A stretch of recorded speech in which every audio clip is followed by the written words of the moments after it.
सौनक जी ने पूछा, महाज्ञानी सूत जी, आप सब पूर्ण सिद्धांतों के ज्ञाता हैं, कृपया मुझे पुराणों के सार का वर्णन कीजिए।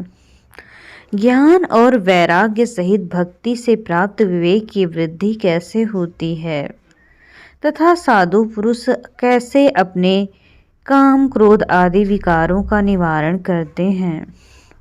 इस कलयुग में सभी असुरारी स्वभाव के हो गए हैं, अतः कृपा करके मुझे ऐसा साधन बताइए जो कल्याणकारी मंगलकारी हो तथा पवित्रता के लिए हो। प्रभु, ऐसा साधन हो जिससे मनुष्य की शुद्धि हो जाए और उस निर्मल हृदय वाले पुरुष को सदैव के लिए शिव की प्राप्ति हो जाए। श्री सूत जी उत्तर देते हैं, सौनक जी, आप धन्य हैं, क्योंकि आपके मन में पुराण कथा को सुनने के लिए अपार प्रेम व लालसा है। इसलिए मैं तुम्हें परम उत्तम शास्त्र की कथा सुनाता हूँ। वस्तु संपूर्ण सिद्धांत से संपन्न भक्ति को बढ़ाने वाला तथा शिव जी को संतुष्ट करने वाला अमृत के समान दिव्य शास्त्र है। शिव पुराण, इसका पूर्व काल में शिव जी ने ही प्रवचन दिया था। गुरुदेव व्यास ने सनत कुमार मुनि का उपदेश पाकर आदर पूर्वक इस पुराण की रचना की। ये पुराण कलयुग में मनुष्यों के हित का परम साधन है। शिव पुराण उत्तम शास्त्र है। इस पृथ्वी लोक में सभी मनुष्य को भगवान शिव के विशाल स्वरूप को समझना चाहिए। इसे पढ़ना और सुनना सर्व साधन है। ये मनोवांछित फल देने वाला है। इससे मनुष्य निष्पाप हो जाता है तथा इस लोक के सभी सुखों का उपभोग करके अंत में शिवलोक को प्राप्त होता है। शिव पुराण में 24,000 श्लोक हैं, 7 संहिताएं हैं। शिव पुराण परम ब्रह्म परमात्मा के समान गति प्रदान करने वाला है। मनुष्य को पूरी भक्ति संयम पूर्वक इसे सुनना चाहिए। जो मनुष्य प्रेम पूर्वक नित्य इसको वांचता है, इसका पाठ करता है, वो निसंदेह पुण्यात्मा है।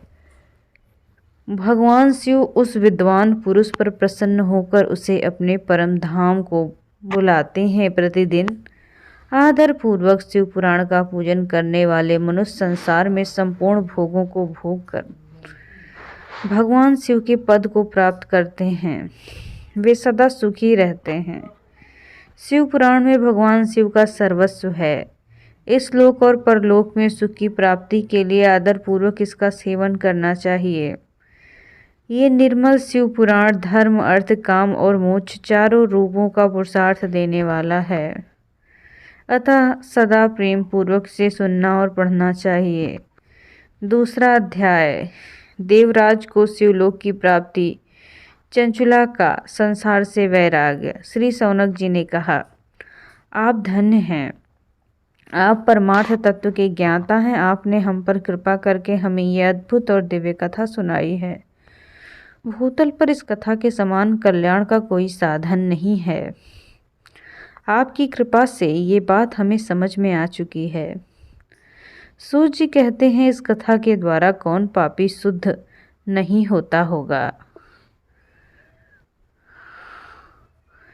उन्हें केवल कृपा पूर्वक बतलाइए, इस जगत को कृतार्थ कीजिए। सूत जी कहते हैं, मुने, मनुष्य पाप, दुराचार, काम, क्रोध, मद, लोभ में निरंतर डूबे रहते हैं। वे शिव पुराण पढ़ने सुनने से शुद्ध हो जाते हैं तथा उनके पापों का पूर्णतः नाश हो जाता है। इस विषय में मैं तुम्हें एक कथा सुनाता हूँ, जो सुनो। बहुत पहले की बात है कि रातों के नगर में देवराज नाम का एक राजा रहा करता था। वो ज्ञान में दुर्लभ, गरीब, रस बेचने वाला, वैदिक धर्म में विमुख था। वो स्नान संध्या नहीं करता था तथा उसमें वैश्यवृत्ति बढ़ती जा रही थी। वो भक्तों को ठगता था। उसने अनेक मनुष्यों को मारकर उनका धन हड़प लिया था। उस पापी ने थोड़ा सा भी धन धर्म में नहीं लगाया। वो वेश्यागामी तथा आचार भ्रष्ट था। वो दिन भर घूमता दय योग से प्रतिष्ठानपुर यानी कि झूसी प्रयागराज पहुंचा। वहां उसने एक शिवालय देखा जहां बहुत सारे साधु महात्मा एकत्रित थे। देवराज वहीं ठहर गया। वहां रात में उसे ज्वर आ गया, बड़ी पीड़ा होने लगी। वहीं पर ब्राह्मण देवता शिव की कथा सुना रहे थे। ज्वर में पीड़ित देवराज के मुख से शिव कथा को निरंतर सुनता रहा। एक मास बाद देवराज ज्वर से पीड़ित अवस्था में चला गया। यम के दूत उसे बांधकर यमपुरी ले गए। तभी वहां शिवलोक में भगवान शिव के पार्षद गण आ गए। वे कर्पूर से समान उज्ज्वलित थे। उनके हाथ में त्रिशूल, संपूर्ण शरीर पर भस्म, गले में रुद्राक्ष माला उनके शरीर की शोभा बढ़ा रही थी। उन्होंने यमराज के दूतों को मार पीट कर देवदूत के चंगुल से छुड़ा लिया और वे अपने अद्भुत विमान में बैठकर जब कैलाश पर जाने लगे तो यमपुरी में कोलाहल मच गया, जिसे सुनकर यमराज अपने भवन से बाहर आए। साक्षात रुद्रों के समान प्रतीत होने वाले इन दूतों का धर्मराज ने विधिपूर्वक पूजन कर ज्ञान दृष्टि से सारा मामला जान लिया। उन्होंने भय के कारण भगवान शिव के दूतों से कोई बात नहीं पूछी। तत्पश्चात शिवदूत देवराज को लेकर कैलाश चले गए और वहां पहुंचकर उन्होंने ब्राह्मणों को करुणावतार भगवान शिव के हाथों सौंप दिया। शौनक जी ने कहा, महाभाग सूत जी, आप सर्वज्ञ हैं। आपकी कृपा प्रसाद से मैं कृतार्थ हुआ। इस इतिहास को सुनकर मेरा मन आनंदित हो गया। आप भगवान शिव में प्रेम बढ़ाने वाली दूसरी कथा कहिए। अगला अध्याय। श्री सूत जी कहते हैं, शौनक जी सुनो, मैं तुम्हारे सामने एक अत्यंत गोपनीय कथा का वर्णन करूंगा, क्योंकि तुम शिव भक्तों में अग्रण्य, वेत्ताओं में श्रेष्ठ, समुद्र के निकटवर्ती प्रदेश वास्कल गांव, जो प्राचीन गांव है, वहां वैदिक धर्म में विमुख महापापी मनुष्य रहते हैं। वे सभी दुष्ट हैं। उनका मन दूषित भोगों में लगा रहता है। वे देवताओं के भाग्य पर विश्वास नहीं करते। वे सभी कुटिल वृत्ति वाले हैं, किसानी करते हैं। वे विभिन्न प्रकार के अस्त्र शस्त्र रखते हैं। वे व्यभिचारी हैं। इस बात से पूर्णतः अनजान है कि ज्ञान, वैराग्य, धर्म ही मनुष्य के लिए परम पुरुषार्थ है। वे सभी पशु बुद्धि हैं। अन्य समुदाय के लोग उन्हीं की तरह बुरे व्यवहार रखने वाले, धर्म से विमुख, नित्य कुकर्म में लगे एवं सदा विषय भोगों में डूबे रहते हैं। वहां की स्त्रियां बड़े बुरे स्वभाव की, स्वेच्छाचारिणी, पाप में डूबी, कुटिल सोच वाली ब्रह्मचारिणी हैं। वे सभी सद्व्यवहार और सदाचार से सर्वथा शून्य हैं। वहां सिर्फ दुष्टों का निवास है। वास्कल नामक गांव में विदुन नाम का एक ब्राह्मण रहता था। वह अधर्मी, दुरात्मा एवं महापापी था। उसकी स्त्री बहुत सुंदर थी। उसका नाम चंचुला था। वो सदा उत्तम धर्म का पालन करती, परंतु विदुन वेश्यागामी था। इस तरह कुकर्म करते हुए बहुत समय बीत गया। उसकी स्त्री काम पीड़ित होने पर स्वधर्म नाश के भय से क्लेश सहकर भी काफी समय तक धर्म भ्रष्ट नहीं हुई, परंतु आगे चलकर वो भी दुराचारी पति के आचरण से प्रभावित होकर दुराचारणी और धर्म से विमुख हो गई। इस तरह दुराचार में डूबे हुए पति पत्नी का बहुत सारा समय बीत गया। वेश्यागामी, दुर्बुद्धि, दूषित बुद्धि वाला वो दुष्ट ब्राह्मण विदुंग समानुसार मृत्यु को प्राप्त होकर नरक में चला गया। बहुत दिनों तक नरक के दुखों को भोग कर वो मूढ़ बुद्धि पापी विंध्य पर्वत पर जा पहुंचा, जहां वो भयंकर पिशाच हुआ। उधर उस दुराचारी विदुन के मर जाने पर चंचुला नामक स्त्री बहुत समय तक पुत्रों के साथ अपने ही घर में रही। पति की मृत्यु के बाद वो भी अपने धर्म से गिरकर पुरुषों के संग रहने लगी।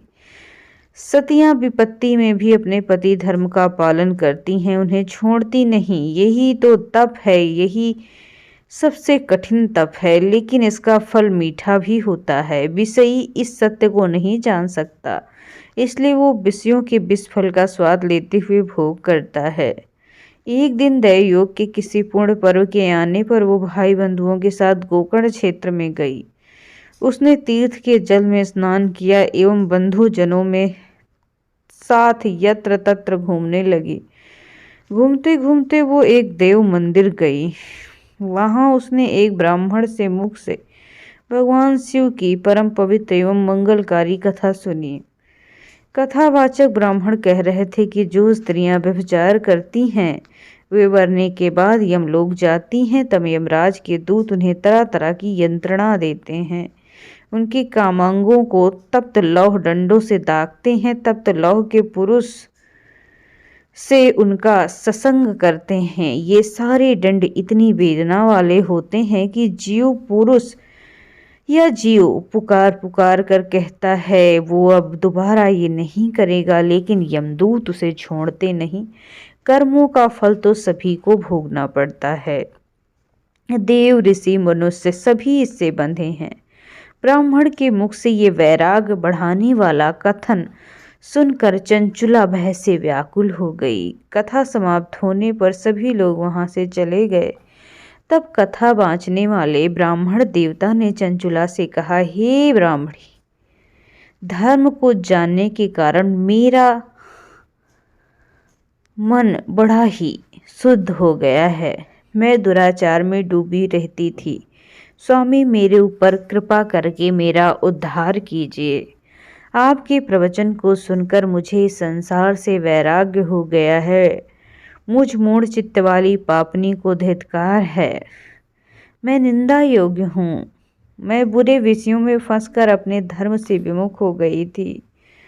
कौन मुझ जैसी कुमार्ग में मन लगाने वाली पापनी को अपने साथ रखेगा।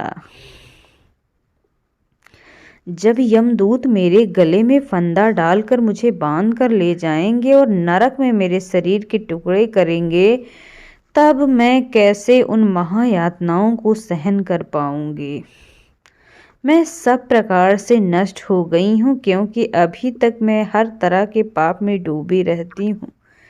हे ब्राह्मण, आप मेरे गुरु हैं, आप ही मेरे माता पिता हैं। मैं आपकी शरण में आई हूँ। आप मुझ अबला पर अपना प्रभाव डालिए, उद्धार कीजिए।